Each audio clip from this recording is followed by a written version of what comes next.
Many are predicting that the worst is yet to come, which is unfortunate, said one person here. Until now, they've enjoyed the reputation of being the nation's icebox. Watched a burglar in his home this morning by webcam. As a journalist of over 25 years, stories are what make my world turn. Reporting live from the Dallas newsroom tonight, Jeff Crilley, Fox 4 News. But in 2008, I took the jump from my familiar life and started a PR firm from my home. We're talking about anyone with a camcorder like the one I'm using becomes a television network. We started slowly growing the company, and we now have over 100 clients, and we've branched into the world of live digital broadcasting. I now own 8 different TV studios and have a huge team, and the stories that I now get to share are sometimes the most important of my life. Life has a funny way of coming around full circle. This is the Jeff Crilley Show. Welcome to my show. I speak for company owners all across the country when I say we were all thrown for a loop about a month ago. Suddenly we're thrust in, from this wonderful company that you're running in the physical world to a remote company. And that's tough for a lot of leaders. To talk about that right now is Meg Manke. She is a leadership expert, and she's with Rose Group International. Meg, thanks for being on the show. Hi, Jeff. Thanks for having me. Well, I got to start with a little bit of your background, because I'm so impressed that you were raised on a ranch, because that's kind of a no-nonsense childhood. When stuff needs to get done, stuff needs to get done. Yeah. It was a very no-nonsense childhood. My kids actually maybe don't appreciate that because we kind of run a no-nonsense operation around here. But I grew up on a place about 10,000 acres. My dad still ranches. And so he and his wife run about 350 head of Black Angus cows in western South Dakota. So we still get to go out and help on the ranch and we get an awesome combination of raising our kids in town, and they get a great education, and then also still get to go out to the ranch and really learn the true value of a hard day's work and where your food comes from. And accountability is a big thing for you, isn't it? Yes, it absolutely is. And that definitely comes from my young years as a ranch kid. As you pointed out, things have to get done. There's no two ways about it, and there's nobody else to do the work. So making sure that you can get things done that you say you're going to get done, and own up to what you didn't get done and why you didn't get it done. Well, one of the things that I love in doing my homework about you is you've identified different character traits of people and how that plays out in the workplace. Can you go through the different character types, and then let's talk about how that changes when you go from the physical office to the home office? Yeah, sure. So we have what we call 4 different culture types, and our culture types actually measure your work preferences. So not so much to do with your personality, but really how do you like to work? Our spectrums go from team-driven to self-driven, and then chaos tolerant to order tolerant. And so what we really look at is, do you like to collaborate and make decisions in a team, or would you rather think about things and think things through by yourself first? And then do you kind of actually prefer flexibility and being adaptable and new challenges, or do you like things to be pretty much consistent every day? So that's kind of a high level of how we measure people's work preferences and their tolerance for different environments. And in the workplace, then we do create a scatter plot, so we can show you exactly where all the people are in your organization, which gives leaders an opportunity to say, oh, well, no wonder these 2 people see the world a completely different way, or maybe they're the same and they're trying to solve a problem the same way, but they have 2 different solutions. So anyway, in an office, it's really great because you get to see the dynamics of your team. As we've transitioned into remote work, the support is still there in the system. It's still really interesting to see your teams. And then we turn the lens just a little bit and think a little differently about, well, what does all of this change in crazy making, trying to homeschool your kids and, have shows in your home office and things like that.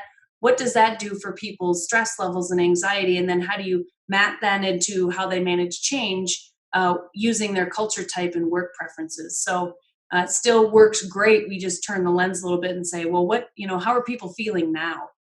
So what happens for the boss when, you have this rock star player who might be an extrovert and gets his or her energy from being around people, and then that rock star is suddenly off his game or her game because they're a remote worker? I mean, that does create challenges for bosses, doesn't it? Yeah, absolutely. We've had several CEOs or executives reach out and say, "Man, I got this one gal. I rely on her all the time, and she gets stuff done. I don't have to ask questions. She comes to me with solutions, and now all of a sudden she's just kind of MIA. And what should I do?" And we say, "Well, probably acting outside of her normal just because of the change, and she's processing what's going on. So engage her. If she's a team-driven person, engage her a little bit more. Maybe have a stand-up call with her for 5 minutes every day." If it's a self-driven person, they're like super excited about all of this. They're like, "Finally, I get to work from home and I don't have to deal with all these people in the office."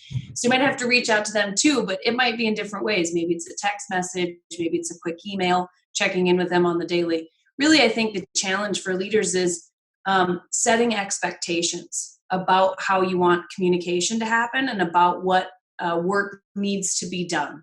Because people are stressed and there's lots going on in their head, so things kind of fall off the table for them. So it's really important to help them remember what they need to be present for. Let's talk about your new book. And of course, you wrote the book before the pandemic. Are there lessons in the book that apply right now? Oh, absolutely. Rachel and I, my business partner and I, kind of joke we were made for this. So what we really talk about in terms of those work preferences is how do people manage through change, and how is it different based on your culture type.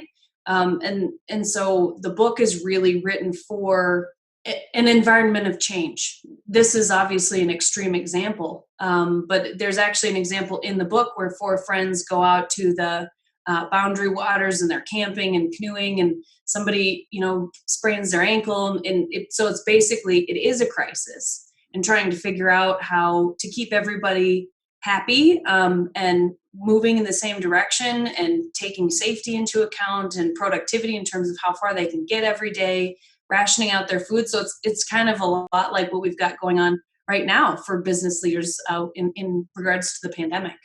Absolutely. And you're a terrific speaker. When we're not on lockdown, I know you'll be out touring the country again. What kind of groups do you like to speak to? I like to speak to leaders. I think our message resonates well with leaders. I'm kind of a hardlining, no BS sort of presenter, and so people who maybe are, I don't know, just not excited about that kind of attitude don't really. They're like, "Oh yeah, well it's easier said than done." So I identify more with people who are like, "Oh, I like that. That's new and different. Come over here, let's talk." Typically, we see that in leadership, because they've had to drive hard their whole lives to get to where they're at. So, any kind of associations, or we've actually done some work with some chambers like that, because you kind of get people from all different walks of life. That's pretty cool. Manufacturing and financial services seem to be the two industries that are the most attracted to what we have to offer. So let's talk about the challenges facing the leader today, and what happens in a week or two or three when they're back in the office. One of the things that I saw in a video you did recently was it's okay for the leader to be vulnerable. It's okay to show your human side. Talk about that. Yeah, well, Rachel and I actually have designed a webinar series talking specifically about, what do we expect to see? None of us have a magic 8 ball, so we don't really know. And this is, we sort of are all sick of saying the word now, but it's truly unprecedented. So we have created a little bit of a blueprint for, what do we do now, and what do we focus on as business leaders, and how do we balance empathy and accountability as we go back to work. And knowing how to do that, balancing that empathy and accountability, helps us be more human. And that makes us look a little bit more vulnerable. If you had nothing else, if you have trust in your organization, that's a great foundation to build on. And so, really, what we talk about with our business leaders is, if you can be a little bit vulnerable, if you can marry up empathy and accountability, then you can design a culture of trust. And that's really where we like to start with all of our clients. Wow, you are a terrific guest. We're absolutely going to have you back. Please give us your website. We'll put it up on the screen. What is it? Yes, it's Rose Group, INTL.com. So Rose Group International, but abbreviated INTL.com. You have been awesome, and I'm looking forward to interviewing Dr. Headley on Friday. So thank you so much. Yeah, thanks for having me on the show, Jeff. You bet. That's it for now. We'll see you next time.